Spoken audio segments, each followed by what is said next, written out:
Reading sin again, and I am with part five scriptures, and so I'm gonna go ahead and start reading in Proverbs 7, and this is about wisdom and how wisdom helps us to not commit sin.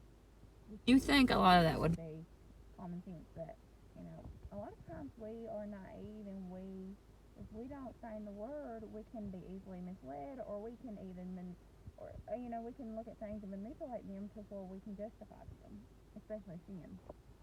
So, verse 1, my son, keep my words and lay up my commandments with thee.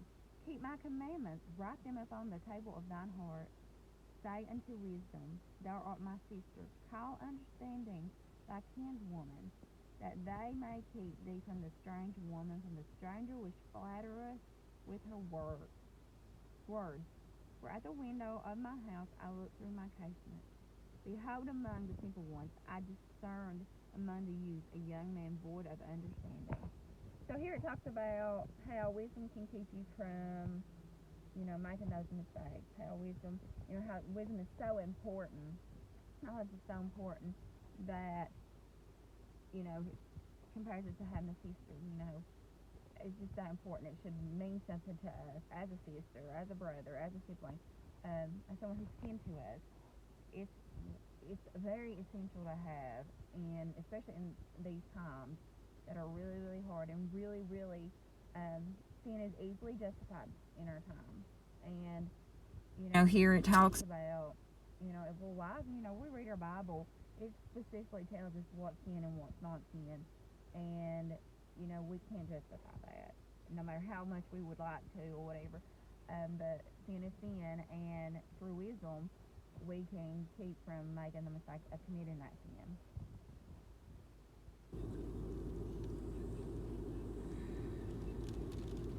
Passing through the, verse 8, passing through the street near her corner, and he went into the way to her house. This is giving an example of a young man who is void of wisdom, who doesn't have any, and who is misled into sin because of that. So, passing through the street near her corner, and he went the way to her house. In the twilight, in the evening, in the black and dark night, and behold, there met him a woman with the attire of a harlot, and subtle heart. She is loud and stubborn. Her feet abide not in her house. Now is she without, now in the street, and lies in wait at every corner. So she caught him, and kissed him, and with an impudent face said unto him, I have peace offerings with me. This day have I paid my vows. Therefore came I forth to meet thee diligently, to seek thy face, and I have found thee. I have decked my bed with coverings of tapestry, with carved works, and with fine linen of Egypt. So she's enticing him, trying to get him to do what she wants, to commit this sin. And, here here the fleshly man, he wants all this. He wants all this beauty, this, lustful desire. But if, we're wise, and, we can keep from following that fleshly desire. We can, if we're spiritually strong, we can say no. I have perfumed my bed with myrrh, aloes, and cinnamon. Come, let us take our fill of love until the morning. Let us solace ourselves with love. For the good man is not at home. He is gone on a long journey. He hath taken a bag of money with him, and will come home at the day appointed. With her much fair speech she caused him to yield, and the flattering of her lips she forced him. So it sounds like she's married, and her husband's not home. And she, with her speech and her sweet speech, she was able to entice him and to cause him to yield to what her wants are. And she didn't care about his house. She didn't have his best interest in mind. She just knew what she wanted, and that's what she wanted to have an affair with this man. He goeth after her straightway, as an ox goeth to the slaughter. So he's comparing this. An ox goeth to the slaughter. So, this man is getting ready to willfully commit this sin, knowing that this woman's married, and he knows it's a sin, but he's probably justified it in his head because he's not spiritually strong. And it means he's committing death in a sense, an ox to the slaughter. He's committing spiritual death by doing this sin. Yes, he can be forgiven, but I mean, this is a willful sin, and he is, it's a big deal. Or as a fool to the correction of the stalk, till a dart strike through his liver, as a bird hasteth to the snare, and knoweth not that it is for his life. Hearken unto me now, therefore, O ye children, and attend to the words of my mouth. Let not thine heart decline in her ways. Go not astray in her path. For she hath cast down many wounded. So a lot of people have fallen victim to this, to the enticing, to just the worldly desire over the spiritual desire. Yea, many men strong have been slain by her. Her house is a way to hell, going down to the chambers of death. So, committing these sins will eventually, you keep on, don't ask for forgiveness. It don't weigh on your conscience anymore, and it will lead you to hell. If you don't get right with the Lord, it will lead you to hell. So that's the end of chapter 7. Let's go ahead and read the footnotes here, so we can get a little bit more understanding. Okay, this is the verse 6 through 23. Although this advice is directed toward young men, young women should heed it as well. The person who has no purpose in life is simple-minded. Without aim or direction, the empty life is unstable, vulnerable to many temptations. Even though the young man in this passage doesn't know where he is going, the seductress knows where she wants him. Notice her strategy. She's dressed to allure men. She invites him over to her place. She cunningly answers his every objection. She flatters him. She traps him. To combat temptation, make sure your life is full of God's word and wisdom. Recognize the strategies of temptation and run away from them fast. So, in other words, the devil knows our weaknesses. He knows what's going to get us. He knows what our hearts desire, what our hearts want. If you're not happy in your marriage, if your spouse isn't attentive enough, who might bring somebody else to you that is attentive and try to lure you away from the Lord through that other person. Or if, I don't know, say you're financially in need, he may tempt you through stealing something from your company. It could be anything, but he knows what our fleshly desires are, so he will put that in our path. So we need to be prepared and take the blinders over our eyes and realize when this is happening, and we can do that through the word of the Lord.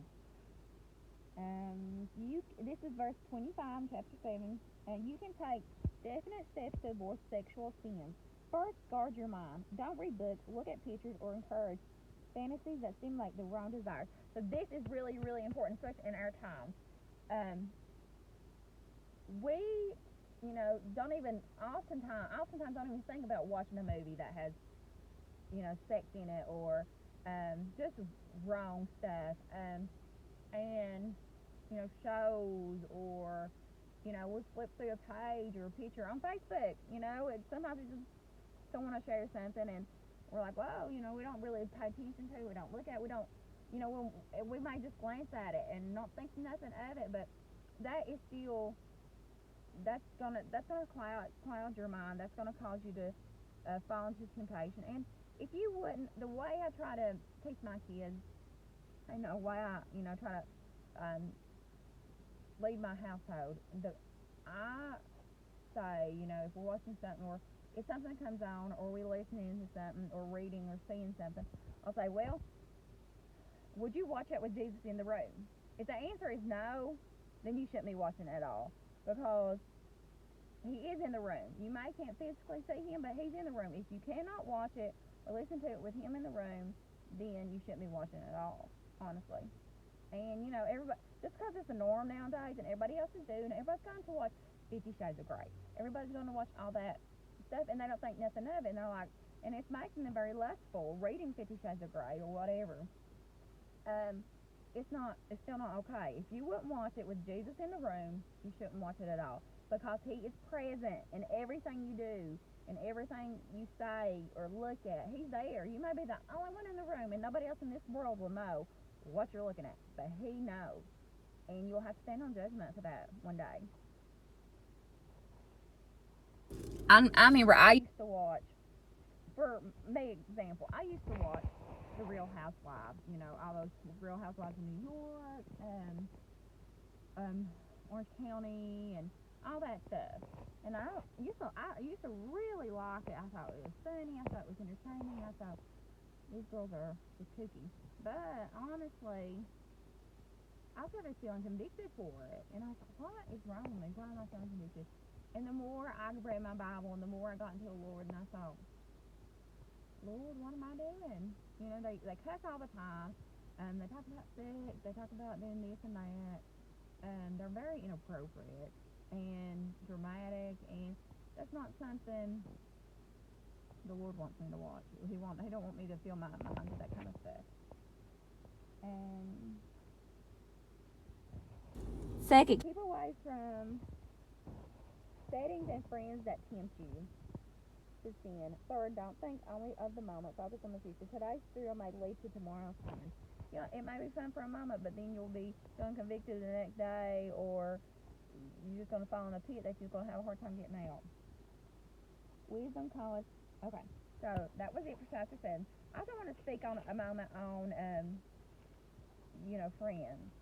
I have a dear friend I love dearly, but she is not a Christian, and she has her blinders on, and she thinks, that she used to be a Christian, or because she went to church. But it's very hard for me to discuss it with her because, just going to church doesn't make you a Christian. It's your way of life. It's, your mindset, your heart. And she's got a beautiful heart. She really does. And she'd do anything for you to the best of her ability. I like to think so. But she does cuss, and she doesn't cuss around me because she knows how I feel about it.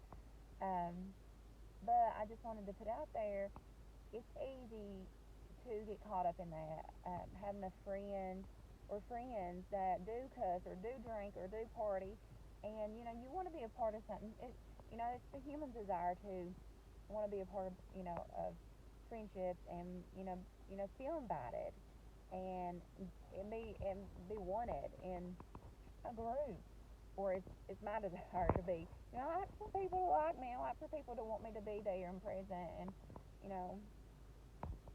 enjoy me. Might be my life stuff competence, I don't know, but whatever it is, it's important that you can love someone from afar. You can, my friend, I love her dearly, but I wouldn't partake in partying or anything like that, drinking or anything like she would, particularly because the Lord wouldn't want me doing it. Once again, if I wouldn't do it in front of the Lord, and I don't want to do it either. If I wouldn't do it in front of the Lord, then I don't want to do it at all. And I really believe once you get truly right with the Lord, you have a change of heart. And you don't want to do that stuff anymore. I'm old. I'm 32 years old. I know I'm not that old to some of y'all, but I am 32 years old. I don't have time to waste on partying and getting drunk or whatever. It leads to nothing. Absolutely nothing. You waste money. You feel horrible, and you're not being productive. So what? You had a good time for a moment, but the next day you're gonna feel horrible. So, let's think about it in that sense that we want to do things that are productive. We're not here to live it up.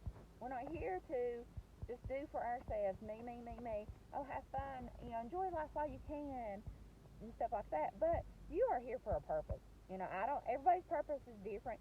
It's your job to define what that purpose is through the Lord. And I truly believe not everybody fulfills their purpose that God has them here on this earth for. And it's not something I want to die before. I don't want to die before I fulfill my purpose. I want that purpose fulfilled. I want to do what the Lord wants me to do, whatever that may be. Like I said, I'm 32 years old, and that's one thing that I hold really, really dear. Still really important for me. I want to find out what my purpose is. I feel like I'm hindered at this moment, trying to find that purpose. I do feel that, you know, you feel this fire that's kind of like dim inside of you, but it's still there, and it aches. Your heart aches to find something, just some definitive purpose. What I wouldn't give for the Lord to come down here and say, Felicia, this is what you need to do. This is what you're supposed to be doing, whatever it is. Because at this time, I don't really feel like I'm super good at anything. I feel like I'm mediocre at a bunch of things, but nothing is my niche. Nothing is my talent. I'm raising three amazing kids, and it's hard, and it's wonderful. But I think maybe I'm supposed to be still at this moment. Maybe I'm just supposed to be patient because I am raising these three children, and maybe when they get a little bit older, I will be able to do more. But it's something I really, really want to find. So I just want to thank you for listening and for joining. I appreciate just all that you all, the attentiveness that you all give me, and thank you again. Have a great day. Many blessings.